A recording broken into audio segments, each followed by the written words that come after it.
Nah, untuk sifat yang pertama yaitu cahaya dapat merambat lurus. Nah, bahan-bahan yang harus kita perlukan yaitu ada senter dan ada papan kardus yang telah kita buat sendiri. Nah, langkah awal yang harus kita lakukan yaitu nyalakan senter, lalu kita arahkan ke papan kardus yang telah dilubangi. Lalu kita amati baik-baik. Untuk papan kardus yang pertama yang telah dilubangi telah melewati papan kardus yang kedua yang telah kita lubangi. Dan untuk papan kardus kedua yang telah kita lubangi telah melewati papan kardus yang ketiga yang telah kita lubangi. Dan untuk cahaya yang terakhir telah mengenai layar sebagai penangkap cahaya. Hal tersebut dapat membuktikan bahwa cahaya dapat merambat lurus.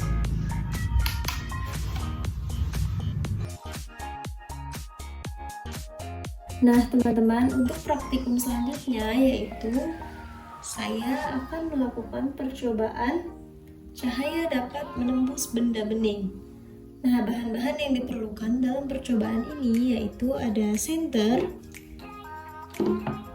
lalu ada gelas bening berisi kopi, selanjutnya ada gelas bening berisi air, dan yang terakhir ada kertas karton. Nah, teman-teman, untuk percobaan yang pertama yaitu kita coba terlebih dahulu pada gelas yang berisi air bening. Lalu kita beri senter terlebih dahulu.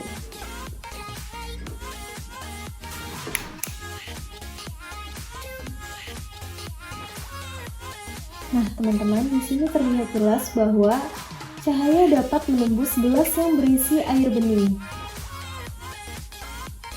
Untuk percobaan yang kedua yaitu kita coba dengan gelas yang berisi air kopi.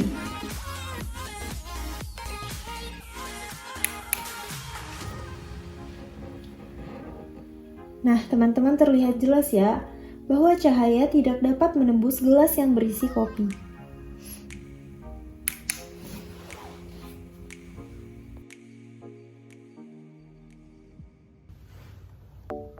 Baik teman-teman, untuk percobaan selanjutnya saya akan melakukan percobaan sifat cahaya yang ketiga, yaitu ukuran dan bentuk bayangan suatu benda ditentukan oleh sumber cahaya terhadap benda itu.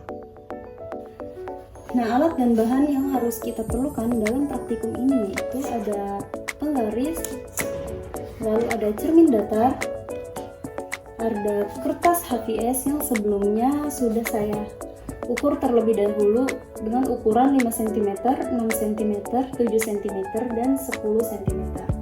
Lalu ada alas sebagai pantulan cahaya dan ada senter sebagai sumber cahaya.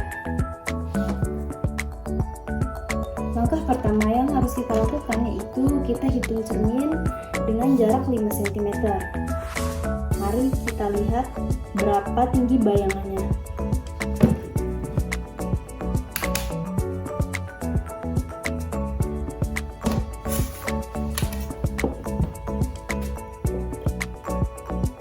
Tinggi bayangan cermin pada jarak 5 cm yaitu 7,5 cm.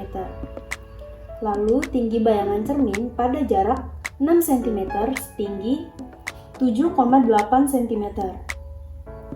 Lalu tinggi bayangan cermin pada jarak 7 cm yaitu 8 cm.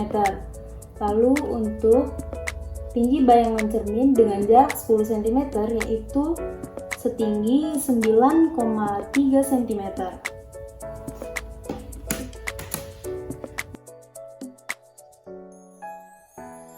Teman-teman, kali ini saya akan melakukan percobaan mengenai salah satu sifat cahaya yaitu cahaya dapat dipantulkan. Nah, alat dan bahan yang harus kita persiapkan yaitu ada kertas karton, lalu ada senter, dan ada cermin datar. Langkah awal yang harus kita lakukan yaitu posisikan cermin dalam keadaan berdiri. Lalu letakkan karton ke samping sisi cermin. Kemudian kita nyalakan senter ke arah cermin.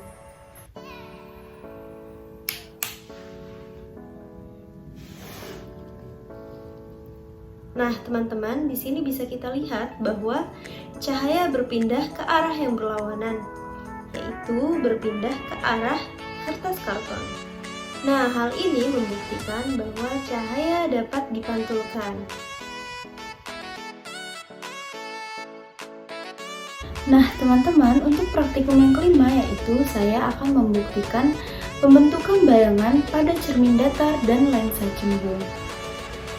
Nah, bahan-bahan yang harus diperlukan dalam praktikum ini yaitu yang pertama ada lensa cembung atau kaca pembesar, lalu ada cermin datar, ada lilin, dan ada satu buah korek. Langkah awal yang harus kita lakukan yaitu kita beri jarak antara cermin dengan lilin sejauh 5 cm.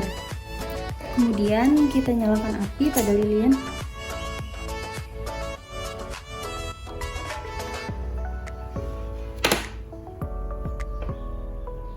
Nah, mari kita amati.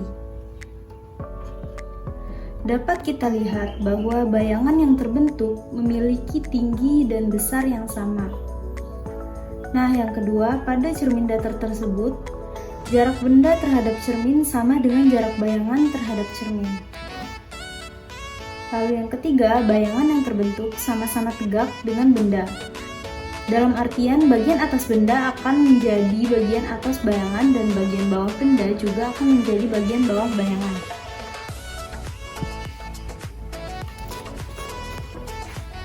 Lalu setelah itu, mari kita amati dengan menggunakan lensa cembung.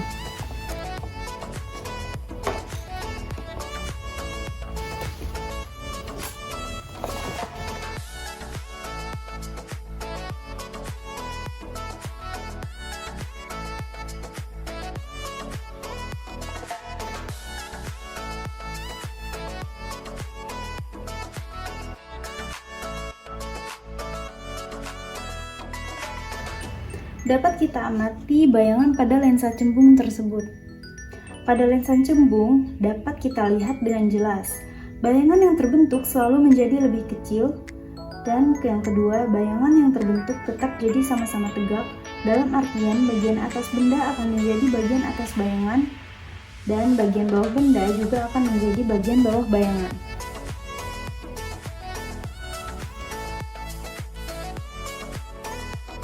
Teman-teman, untuk percobaan selanjutnya saya akan melakukan percobaan cahaya dapat dibiaskan. Alat dan bahan yang harus kita perlukan dalam melakukan percobaan ini yaitu ada gelas yang sudah berisi air dan ada satu buah pulpen. Nah, langkah yang harus kita lakukan yaitu masukkan pulpen ke dalam gelas yang berisi air. Nah, teman-teman, bisa kita amati nih pulpen yang sudah kita masukkan ke dalam air. Pasti ada perbedaannya kan? Nah, bisa kita lihat pulpen tersebut tampak patah.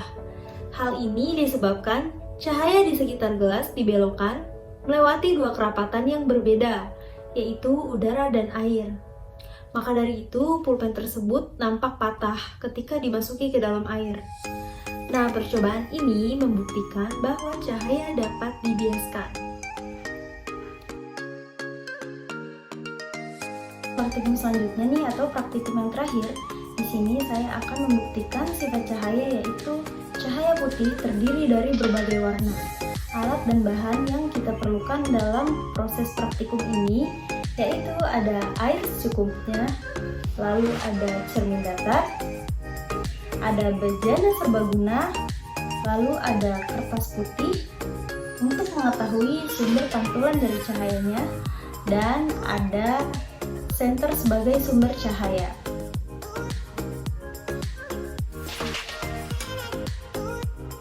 Langkah pertama yang harus kita lakukan adalah masukkan cermin ke dalam bejana, lalu kita tuangkan air secukupnya ke dalam bejana.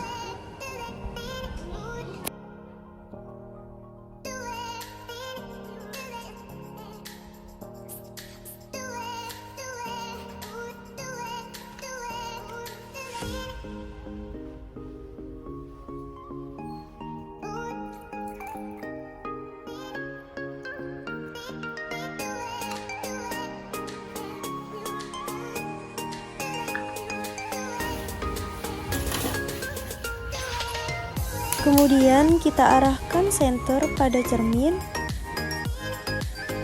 lalu kita amati kertas putih yang ditempel pada tembok tersebut. Cahaya senter dibiaskan melalui medium air dan terurai menjadi beberapa warna. Cahaya putih dari senter yang diarahkan ke cermin dalam air akan dibiaskan dan diuraikan menjadi beberapa warna. Nah, percobaan ini membuktikan bahwa cahaya dapat diuraikan.